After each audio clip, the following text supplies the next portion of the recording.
OG cinema సక్సెస్‌తో Sujith full పండగ చేసుకుంటున్నాడు. దాంట్లో ఏదైతే కొత్త టాక్ ఒకటొచ్చింది. ప్రభాస్ పేరు తెర మీదకొచ్చింది.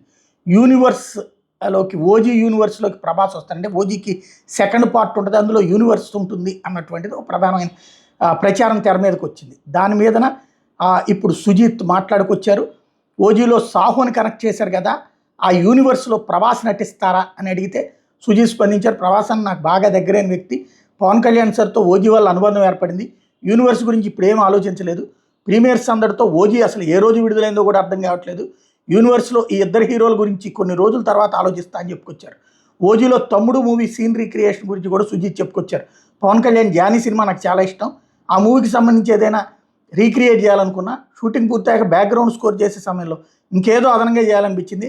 అలా let's go Johnny, travelling soldier సాంగ్స్ని అద్భుతంగా రీమిక్స్ చేసాం. ఎప్పటికైనా పవన్ కళ్యాణ్ సార్ని కలవాలని జానీ మూవీ చూసినప్పుడు అనుకున్నా. ఇప్పుడు ఆయనతో సినిమా చేయడం, అది విడుదలై విజయం అందుకోవడం చాలా ఆనందంగా ఉందని చెప్పుకొచ్చారు. ఓజీ గారు సింపుల్గానే ఉంటుంది. స్టోరీ మనం ఎంత గ్రిప్పింగ్గా చెప్పామన్నదే ముఖ్యం అన్నటువంటిది సుజిత్ ఈ సందర్భంగా వ్యాఖ్యానించారు.